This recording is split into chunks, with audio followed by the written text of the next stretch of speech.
TV Ceará, Canal 5. Está no ar o programa Diálogo, com microfone, como nos velhos tempos do rádio, da Ceará Rádio Clube, da Rádio Irapuru, da Iracema, Rádio Iracema, enfim, Rádio Assunção. Por que eu estou falando ao microfone assim?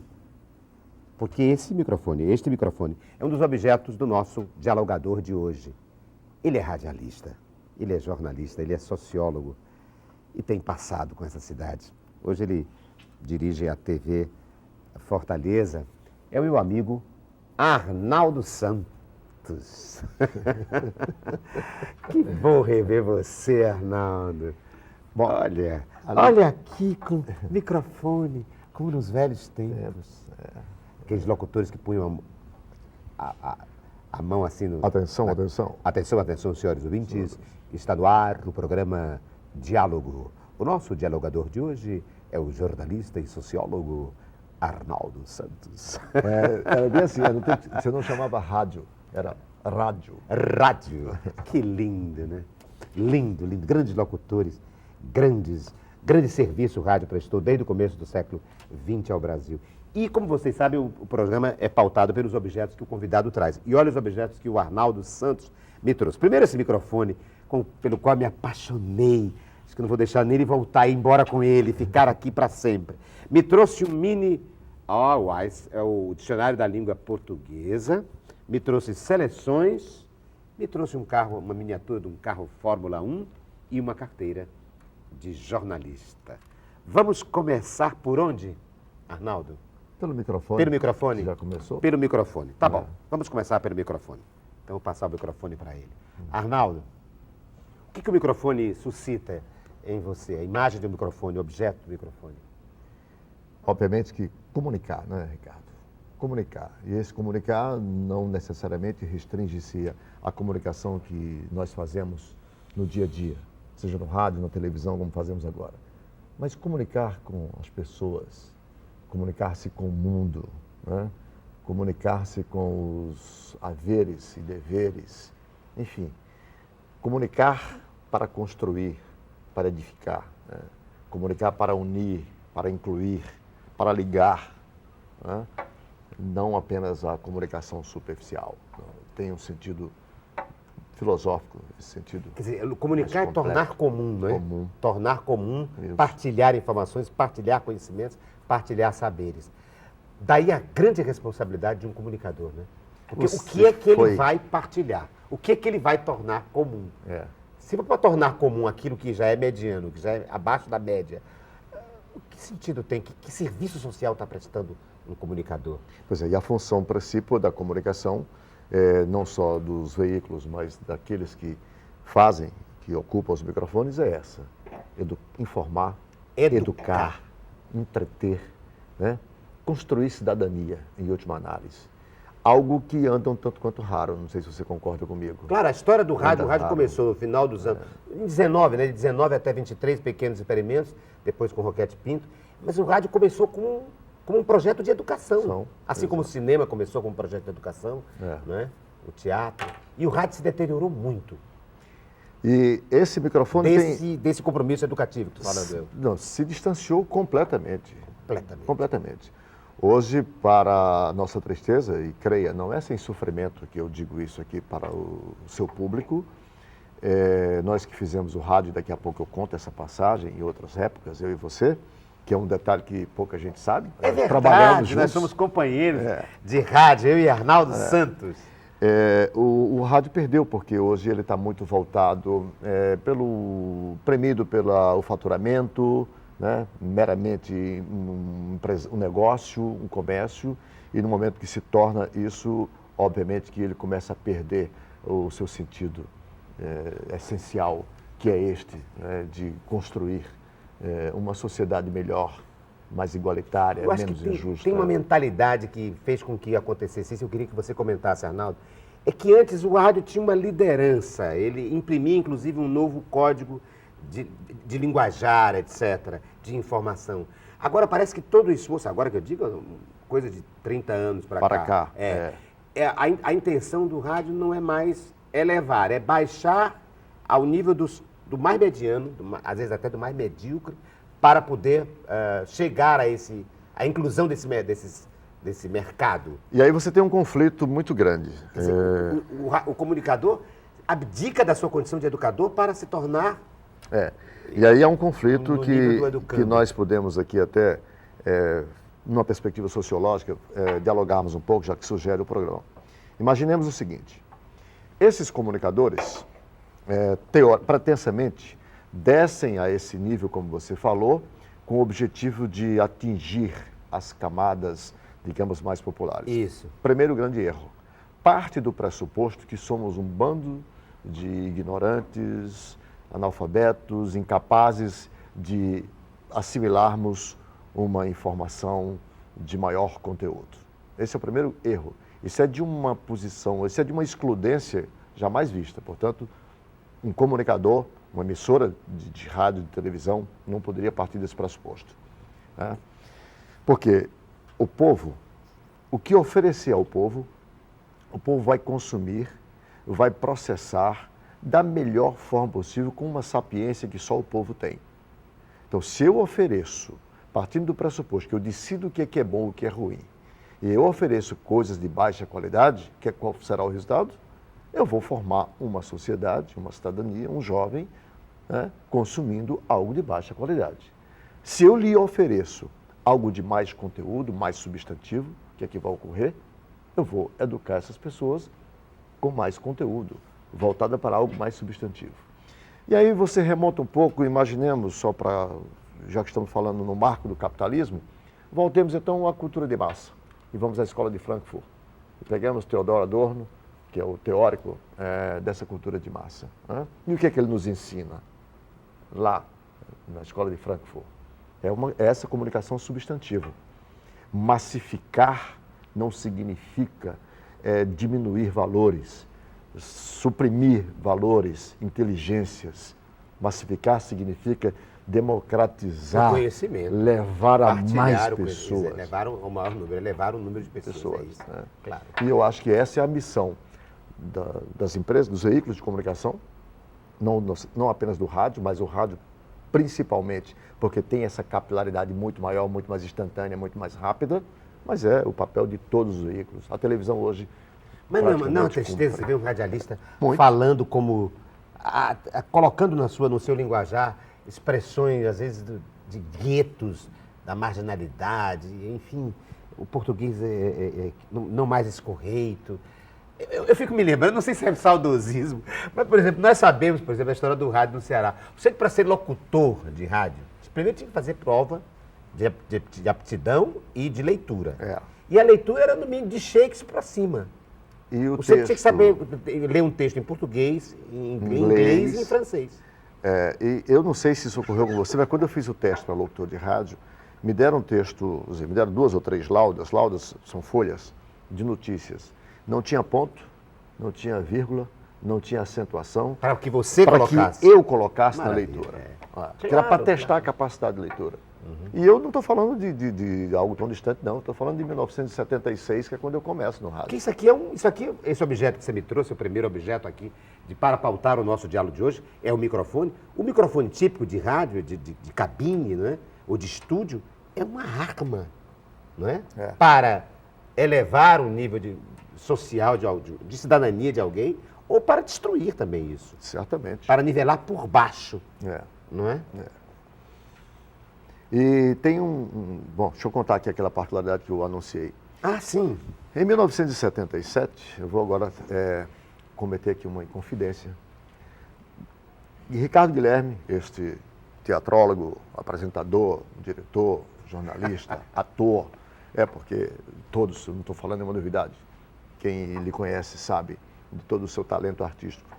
Mas eu tive o privilégio em 1977, e essa é a inconfidência que eu vou cometer aqui, de trabalhar ao lado do Ricardo, fazendo sabe o quê? Imagina os senhores. Eu narrava o carnaval de rua de Fortaleza. Imagina se é possível alguém narrar um carnaval pelo rádio. Mas creiam, eu narrava os 3 ou 4 dias de desfile, maracatu, escolas de samba, blocos de sujo, enfim. E Ricardo Guilherme fazia, sabe o quê? Comentava. É verdade. Ricardo comentava a origem daquela escola, ou daquele bloco, daquele cordão, suas alegorias. O sentido do sentido do enredo. da loa. Tudo, tudo, tudo. Eu sou apaixonado por carnaval. E fizemos isso. E carnaval de rua. E fizemos isso, quer ver? De 77 a 1980, pelo menos eu lembro que nós fazíamos isso. Às vezes chovendo, né?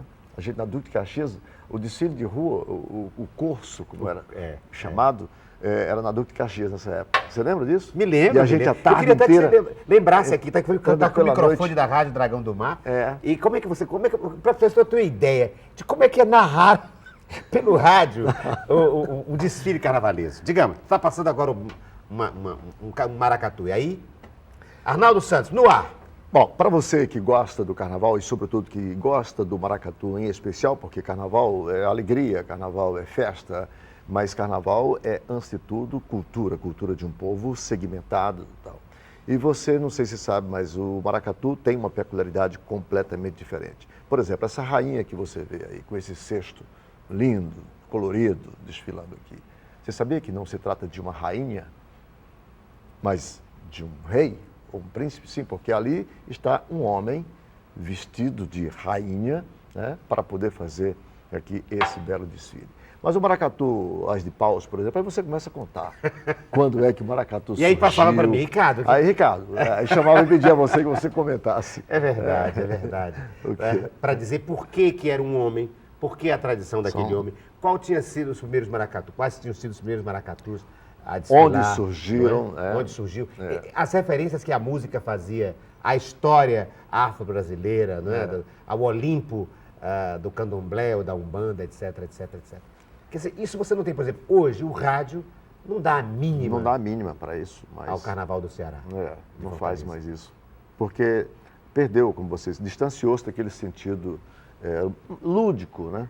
Pedagógico, de valorizar essas coisas e permitir que as pessoas, que outras camadas pudessem tomar conhecimento do que estava acontecendo naquele carnaval. Você imagine quantas pessoas em Juazeiro do Norte, no Tauá, no Crato, na Serra do Araripe, tomavam conhecimento do que estava ocorrendo no Carnaval de Rua de Fortaleza, através da gente, através da transmissão, né, que a Rádio Dragão do Mar fazia. Olha aqui, vou emendar aqui com que o outro objeto que o Arnaldo Santos me trouxe, além do microfone, já que ele está falando de maracatu, eu vou procurar a palavra maracatu, maracatu, será que...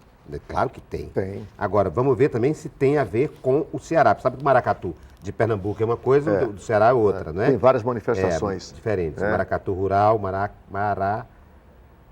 meu Deus. Maracatu.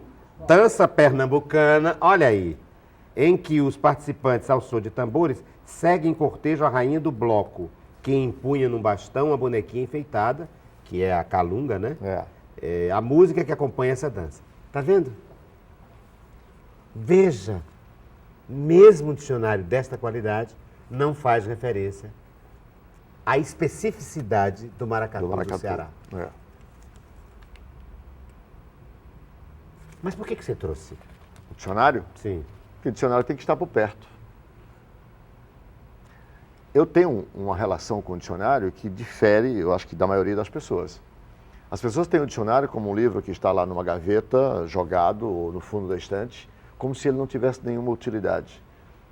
E é, sem dúvida alguma, o livro mais útil de qualquer cidadão. Sem dúvida. E, sobretudo, gente de comunicação. De comunicação. Tá? Então, trazer o dicionário aqui para esse programa com você, para essa mesa, tem um sentido completamente diferente do que o sentido que se dá ao dicionário. Eu disse, quando me perguntam, dicionário, eu digo, tem que estar perto. Porque a qualquer momento surge a necessidade, né, de eu saber o sentido de uma palavra. E mais do que o sentido da palavra, como essa palavra deve ser grafada. E mais do que a sua grafia, qual o sentido ou sentidos que essa palavra expressa. Quais as acepções? Isso, porque a língua portuguesa é talvez a única língua no mundo e que uma mesma palavra tem 3, 4 sentidos. E outra coisa, às vezes também, o maracatu, o dicionário nos põe em confronto até com o nosso próprio saber. Por exemplo, eu consulto muito o dicionário, mesmo achando que sei. Eu sou maníaco por dicionário. Então, o dicionário... Entendeu? Eu sei uma acepção e digo, mas será que é isso mesmo?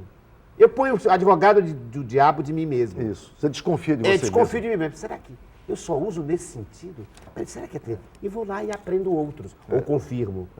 Ou às vezes me apercebo de que usei numa acepção que não foi muito apropriada, entende? E hoje, mais do que no tempo que nós fomos alfabetizados, eu e você, e não somos tão velhos assim, mas havia, na época em que nós cursamos as primeiras letras, havia um cuidado com a língua muito maior do que hoje. Se sabe disso. De novo, o rádio deteriorou muito também. Né? Então, hoje o dicionário, mais do que há 40, 50 anos, é muito mais essencial. Mais necessário. Como eu trabalho como devir aqui no programa e com a ação, eu vou juntar as duas coisas. O devir e a ação. A ação de consultar o dicionário.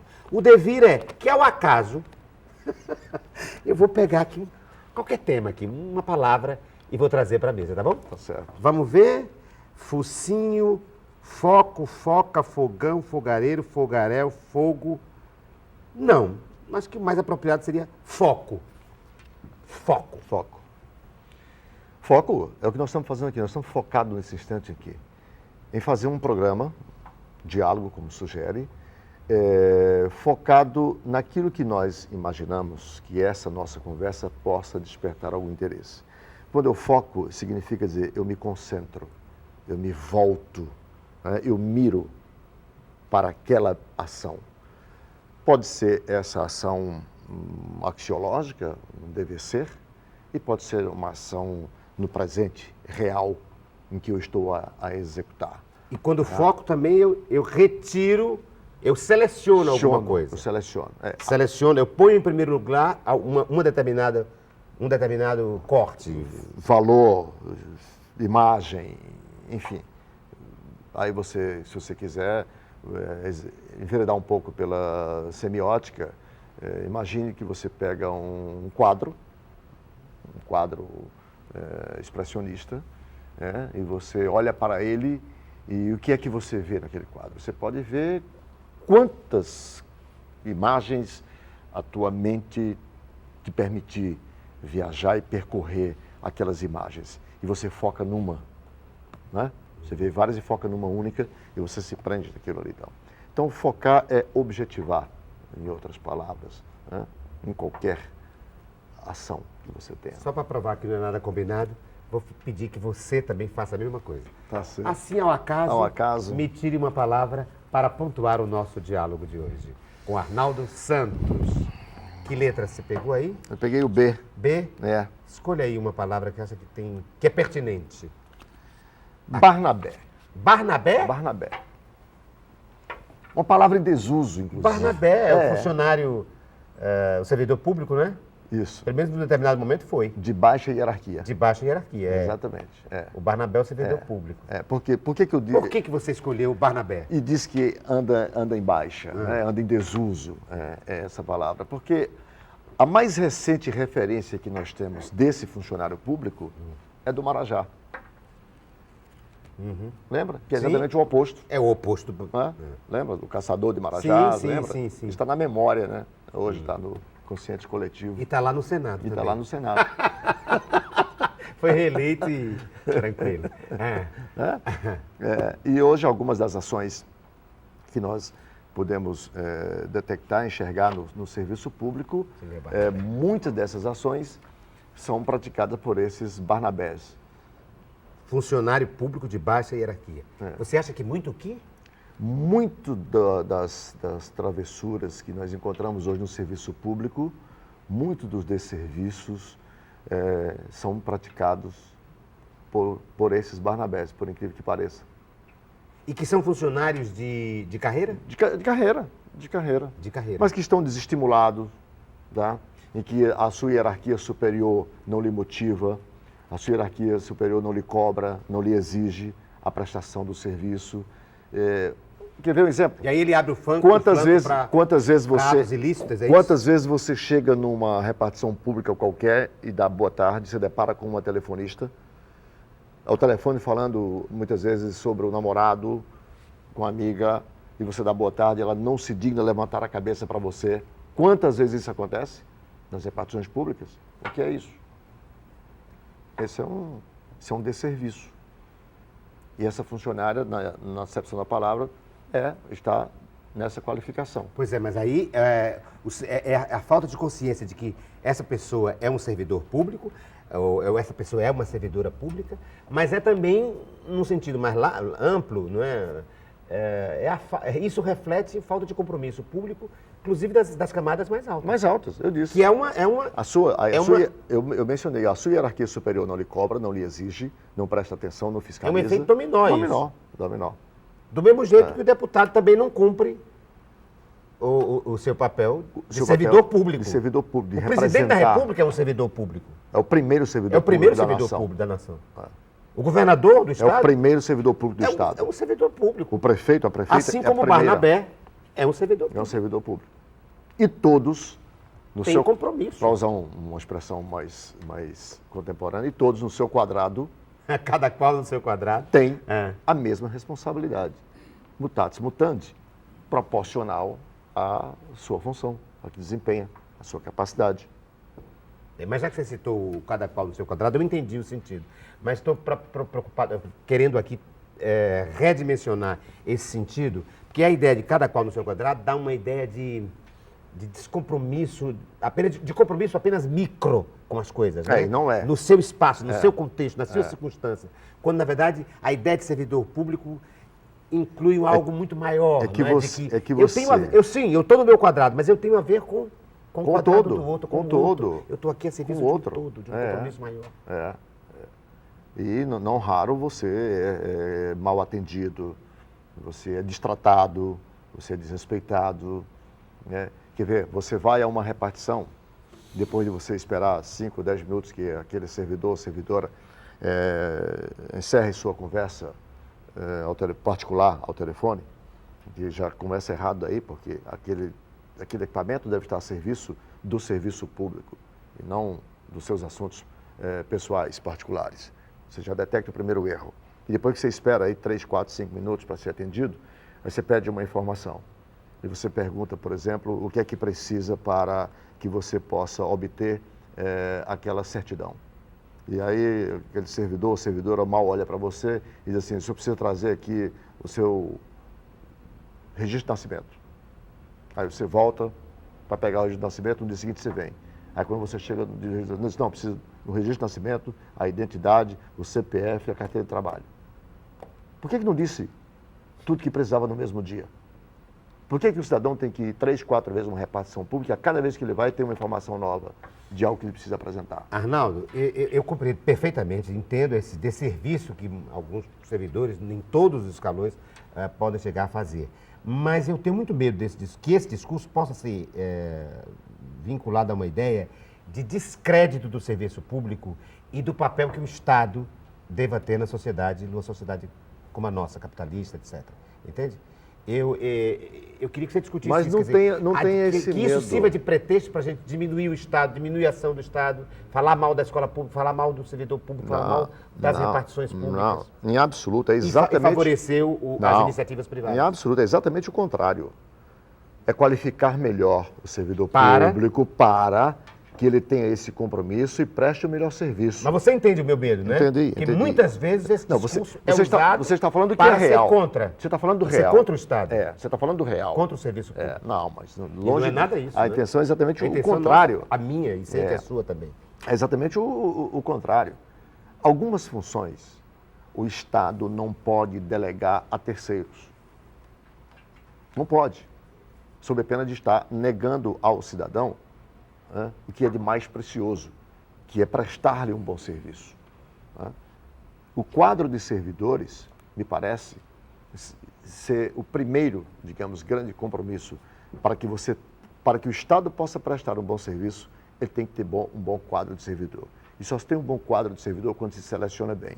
E quando se exige para selecionar bem, também é preciso se pagar bem. O sentido é outro. E formar bem. E formar bem. Formar bem pessoas para informar bem e informar outras. Mas é importante, eu achei que era pertinente lembrar isso, porque é muito fácil ficar falando mal, né? É assim. E às vezes utilizando argumentos de pessoas como nós, que eu acho que sim, que defendemos a presença do Estado eficiente, não é? Se você verificar hoje... Ficar usando isso como se fôssemos contra... Já que você derivou um pouco aí, forçosamente a gente tem que falar um pouco da política do serviço público e na política partidária. O que está acontecendo hoje? Pegue aqui. Para contra-argumentar a estes que defenderam o tal do Estado mínimo, mais recentemente incorporamos ao nosso vocabulário uma expressãozinha neoliberal, que não é má, isso não é ruim em si, né? Mas o que é que fizeram os porta-vozes desse discurso? Disseram que o Estado tinha que se exonerar de certas funções para entregar isso à iniciativa privada. Algumas delas, ok, perfeito, mas não na proporção que disseram. Quando veio a crise econômica, o que foi que disseram? Que era preciso que o Estado, né, voltasse a intervir. E interveio. E interveio para salvar. Para salvar. Para salvar. É verdade. Aí você remete ao pensamento clássico de Adolf Smith, né, de que o Estado, em determinados momentos, ele tem que se fazer bem mais presente, mesmo como forma de fomentar, desenvolver e salvar. O que está acontecendo agora na Europa? E nos Estados Unidos? O que está acontecendo na Europa agora? Peguemos a zona do euro. O que acabou de ocorrer com a Grécia? O que está ocorrendo agora com Espanha e Portugal? Na Grécia se reduziu salários, aumentou impostos, demitiu-se e congelou o salário. A Espanha reduziu o salário em 2010, congelou a partir de 2011 e talvez tenha que demitir. E, mais uma vez, socorre de quem? Socorre desse Estado, que até então era para ser mínimo, então chama ele de volta para ser máximo. E, às vezes, há uma privatização do Estado, né? Então, isso é só para mostrar. Porque para salvar as instituições financeiras privadas, o Estado... Só... Aliás, o Estado e a iniciativa privada têm... É só para mostrar que o sentido que nós colocamos aqui é exatamente com o sentido oposto. É de o contrário. Fortalecer o Estado, qualificando as pessoas que trabalham... Naquilo que lhe compete e só a ele compete. Olha, nós estamos hoje no diálogo com este jornalista aqui. O apelido Silva dos Santos. O nome José Arnaldo. É porque eu estou aqui com o certificado de jornalismo, não é, de jornalista, do senhor Arnaldo Santos. Lo abajo firmante certifican que el portador es periodista profesional y solicita a las autoridades y a los miembros de las organizaciones de periodistas afiliadas prestar al portador de la presente toda a ayuda e todas as facilidades úteis para o cumprimento de sua missão.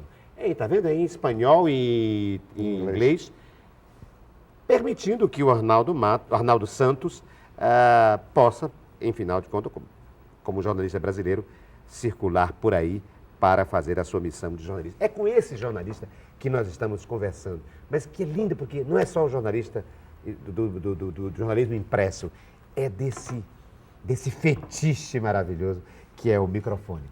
E é com ele que nós vamos conversar no próximo segmento do nosso diálogo.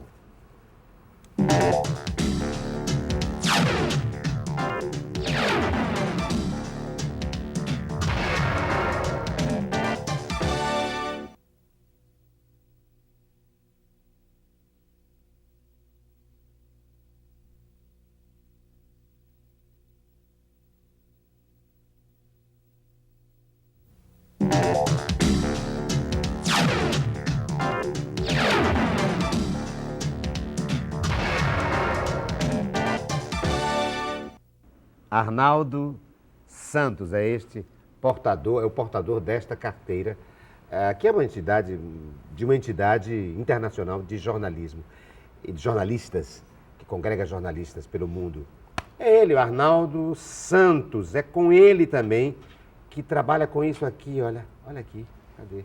Aqui, ó, microfone. Porque ele é radialista e é jornalista, é sociólogo também.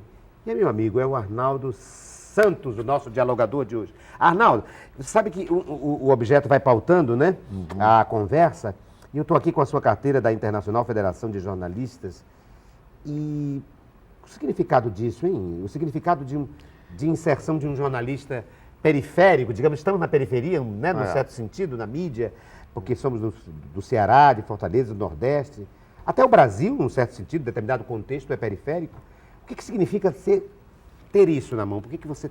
Na verdade... Deve significar tanto que você trouxe. Nós jornalistas somos, quer dizer, sindicalizados e pertencemos também à nossa federação, a FENAGE, né, e a FENAGE mantém relações com todos os organismos internacionais no mundo inteiro. E quando eu fui fazer meu doutorado em ciência política em Portugal, eu tive que, algumas vezes, me deslocar pela Europa, né, para pesquisa do doutorado nas universidades, e algumas vezes também fiz alguns trabalhos jornalísticos. Para que eu pudesse fazer esses trabalhos jornalísticos, e para que eu pudesse, inclusive, ter mais facilidade também quando chegasse nas universidades para realizar minhas pesquisas, eu me vi no dever, digamos, senti a necessidade de ter a carteira internacional para poder facilitar esse meu trânsito. E foi por isso. Na verdade, a produção pegou a carteira porque ela estava junto com outros objetos, mas não era nenhum objeto que eu ia trazer. Não. Mas eu achei interessante como objeto, não é? Mas foi muito útil, como é útil até hoje, quando a gente viaja para fora do país. Porque eu acho que o papel, eu queria trazer isso para a mesa, a partir dessa carteira, dessa sua documentação, desse seu documento de jornalismo, que te permite trabalhar, inclusive, fora do Brasil, eu trazer à baila esse tema. O fato de que a responsabilidade que um jornalista tem, que um jornalismo tem. Eu, às vezes, vou dizer o que está por trás desse meu pensamento. Às vezes eu vejo um noticiário de uma televisão dita cultural e uma televisão dita comercial, e o noticiário é o mesmo. Eu, às vezes, vejo na mesma televisão comercial 4, 5, 10 notícias seguidas só de estupro, assassinato, roubo, etc, etc, etc. Alguém poderá dizer, sim, mas é isso. Mas é só isso? Só tem isso para dizer? É claro que não. Óbvio que essa pauta que a nossa mídia, a chamada pauta não mídia... é educativa no sentido mal da palavra? É claro que a pauta da chamada mídia grande, que ela nos impõe, não é a pauta da sociedade brasileira. Obviamente que isso não é formador? Isso não cria... Isso é deformador. Deformador, por exemplo. Formador da deformação, da deformação. Aliás, quem estudou jornalismo, um velho professor, Perseu Abramo, e não faz muito tempo que nos deixou, infelizmente, teoriza sobre isso muito bem. É o que ele chama de padrão de manipulação da imprensa brasileira. O que faz a grande mídia? A grande mídia se reúne, elege aquilo que é ou que não é notícia e passa a nos impor. Vamos aqui ver... Mas é engraçado, é um padrão mesmo. É um padrão. Basta ver o jornal, assistir ao outro, é igual. Porque, queira ou não, Ricardo, você sabe disso muito bem. A nós profissionais, nem tanto, mas aos que mandam na indústria da comunicação brasileira, é dado um poder muito grande, que é o poder de decidir o que é e o que não é notícia. Tá? E isso já é hierarquizar. Então, temas. Aí é o padrão de manipulação que você tem pela indução, pela ocultação, pela fragmentação e por todos os ângulos que você quiser. Não vou aqui perder tempo de explicar pela superficialidade ou pelo corte profundo. Porque eu não vou aqui dar aula de jornalismo, mas só para que o nosso telespectador possa entender. Quando eu decido que isto aqui é notícia e isto aqui não, olha o poder que eu estou exercendo sobre as pessoas. Então, por isso que você vê... E isso já é política. Essa decisão já é política. Por isso você vê 10 redes dando a mesma notícia sobre violência e você não vê uma dessas redes dando uma notícia, por exemplo, sobre o filho de um trabalhador que passou no primeiro lugar para o ITA. E este fato, pelo simples fato de ser muito raro, já se reveste de uma importância magnífica para o Brasil. Ou então, Arnaldo, outra coisa mais grave. Às vezes isso acontece, né? E não se noticia, né? Não, e às vezes você noticia, tá bem, vamos noticiar o mesmo crime, ou então tem uma mesma pauta, não é? Mas o enfoque não difere. A angulação. A angulação é quase igual a mesma. A mesma. Não tem alguém para dizer sim, mas por que isso? Vamos analisar de um outro ponto de vista esse mesmo fato. Tudo bem que pudesse, até admitiria, vamos analisar os mesmos fatos, vamos noticiar os mesmos fatos, mas o mesmo olhar sobre os fatos. Sobre os fatos. É incômodo, é diminuir a nossa capacidade de refletir sobre a vida, sobre as coisas. O Roberto Diner, aqui nessa Não sei emissora, por quê. no Observatório da Imprensa, ele chama muita atenção para isso, né? E ele até termina o programa sempre usando uma frase que eu gosto muito. Ele diz: você assistindo ao Observatório da Imprensa, nunca mais você lerá jornal e verá televisão com os mesmos olhos. Com os mesmos olhos, né? Que é bom nós prestarmos atenção a isso. É a manipulação que existe hoje. Ou seja, elegemos como sendo notícia uma pauta que efetivamente não representa os interesses da sociedade brasileira, e sim os interesses comerciais das empresas que noticiam aqueles fatos. E por quê? Porque a comunicação, quer dizer, o senso comum acha que a comunicação é feita para noticiar o que existe. Mas, na verdade, ao fazer seleção do que existe, nós também estamos pautando a sociedade. Em outras palavras, a gente pensa que a sociedade é que nos pauta, mas, na verdade, nós também pautamos a sociedade. Nós pautamos, na medida em que damos espaço a determinados temas em detrimento de outros. Já que você tocou nesse assunto, recentemente eu participei de uma banca examinadora de uma tese de mestrado, eu fui convidado pela Unifol para fazer parte dessa banca, de uma aluna em o mestrado em Direito Constitucional. Eu fui examinar a sua dissertação de mestrado, cujo tema era o sigilo da fonte. E ela fez um paralelo muito inteligente, muito interessante entre o sigilo da fonte, a que nós temos direito no exercício da nossa profissão, tá? Com os preceitos constitucionais que tem. E ela chega lá na conclusão, que eu concordo com ela, é de que o sigilo da fonte tem que ser relativizado.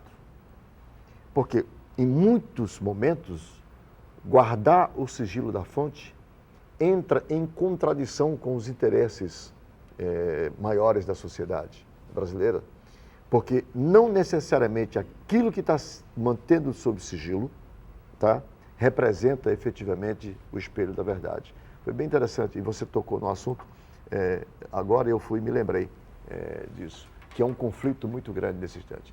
Portanto, hoje, exercer esse jornalismo sobre o qual você acaba de falar aqui, é uma das tarefas mais difíceis hoje, mais nobre, quando se trata de exercer um jornalismo nos marcos do capitalismo. E não podemos fugir disso. Agora, a tua concepção de ética, a tua formação ética profissional, é que vai, em maior ou menor grau, permitir que tu faça um melhor jornalismo. Que tu lance um outro olhar sobre essa notícia que tu queres levar ao conhecimento do público. A gente procura fazer isso. A gente procura fazer isso. Aliás, eu só faço para isso e por isso, não é? Mas olha aqui, já que o programa é um programa sem tema, um programa que vai assim, como dizem os franceses, ao voo do azul, quer dizer, no voo do pássaro, não é? Aliás, quero dizer a você que o fato do programa ser assim me meteu um pouco de receio quando recebi o convite. Por quê? Não, porque, por exemplo, eu sou forjado... Disciplinado. Treinado numa escola para entrevistar, para mediar debates, sei. para temas e tal. Aí eu digo, vou agora deparar com o Ricardo. Conheço o seu talento, sua capacidade provocadora. Mas você que me provocou, olha aqui, estamos no meio aqui de microfones, de dicionários, de carteira de jornalista. Ele me traz aqui um bólido. Olha aqui, um polyposition, não, é uma miniatura. Não, eu não vou nem dizer, eu vou pedir que ele fale. Arnaldo Santos, o nosso dialogador de hoje, me trouxe um carro típico de Fórmula 1. Esse é um lado que faz tempo que eu não pratico e é um lado um pouco desconhecido, inclusive. As pessoas, do meu lado. E é meu grande hobby, automobilismo. É mesmo automobilismo? Eu corri campeonato cearense de marcas aqui no Ceará, fui vice-campeão, eu estou falando da década de 80. Depois eu sou um dos poucos pilotos do Ceará que me aventurei pelo Brasil, fui correr campeonato brasileiro de Fórmula Ford. Deixa eu ver aqui, põe aqui. Fiz algumas provas de Fórmula 3 Ele não vai. E como a característica do teu programa é com essas coisas assim, inusitadas, né, fora do comum, aí eu achei que devia trazer isso aqui, exatamente com esse objetivo, de deixar você assim, um tanto quanto... Desconcertante, desconcertado. Um tanto quanto admirado. O que é que esse carro está fazendo aqui? Um jornalista, um professor. Que bom, mas né? que bom que você trouxe. É exatamente Mas para isso. E eu fiz isso durante uns 10 anos, e já tem uns 10 anos que eu parei, exatamente o tempo que eu fui estudar fora. Quando eu fui morar fora, fui fazer o doutorado, aí, obviamente, tive que parar Vamos de correr. juntar, então, jornalismo e automobilismo? Cobertura de automobilismo me ocorre agora. Pautar a nossa conversa por aí. A quem não é aficionado, quem não é afeito ao automobilismo, diga-se passar, eu, por exemplo, eu acho, por exemplo, uma chatice, entendeu? Ficar vendo cobertura de automobilismo. Eu queria que você comentasse por que é e como o que poderia fazer para deixar de ser. Por que aos leigos, assim, parece aquela coisa repetitiva e chata? E vai, e volta, e vem, e volta e não sai daquilo. Por que aos nossos olhos ignorantes no assunto parece repetitivo e enfadonho? E o que poderia a cobertura fazer para que isso que eu sei que não é, chegasse como deve ser? Há um aspecto que precisa ser levado em consideração aqui. Obviamente que, aos olhos assim de uma pessoa que não liga muito para o automóvel, possa parecer chato. Mas o carro, você sabe que é um fetiche no mundo inteiro. Sim, sim. Né? Raramente uma pessoa não tem esse fetiche pelo carro. Você já demonstrou, pelo que disse aqui, que não tem. Isso é muito raro. Isso é como você encontrar um brasileiro que não gosta de futebol. Outro sou eu, né? Aí nós somos dois. Eu não gosto, eu não paro. Mas acho lindo, mas eu não estou querendo falar mal do automobilismo, não, eu sei. Eu estou querendo dizer como é que a cobertura pode nos apresentar o automobilismo com esse fascínio que eu sei que tem. O automobilismo... Mas que o automobilismo, que a cobertura não permite isso. O automobilismo na televisão, ele só pode ser mostrado do jeito que ele é mostrado. Pela velocidade, pela competitividade dos carros. E as pessoas que têm esse fetiche pelo carro e que gostam de velocidade, e gostar de velocidade, por favor, me entendam, não significa sair por aí pelo meio da rua acelerando, tirando pega irresponsavelmente. Não, gosta da velocidade no lugar apropriado para a velocidade, que não é ficar por aí fazendo cavalo de pau, não. Isso, que é um autódromo. Tá? Então, os mais jovens e também os mais velhos que gostam do automobilismo acham aquelas corridas de televisão fantásticas, emocionante. Mas a cobertura? Isso, emocionante quanto um Fla-Flu, quanto um jogo de futebol. Mas a cobertura, Para você quem tem alguma gosta. crítica? Tenho.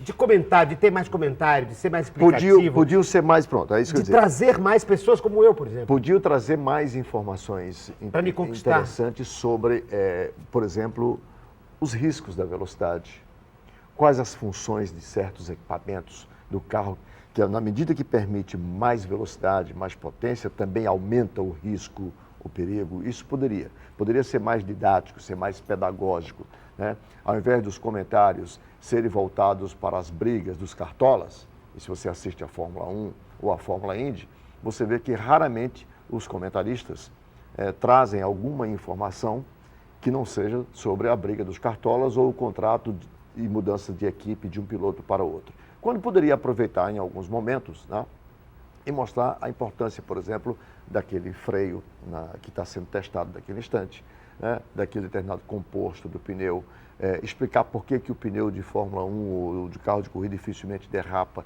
e o pneu comum que usamos nos nossos carros fazer uma analogia derrapa. maior, mais clara, entre isso. O carro de Fórmula 1 e o carro comum, o carro de que rua, o cidadão comum usa. Isso. Provavelmente isso faria com que muitas pessoas se aproximassem mais e não praticassem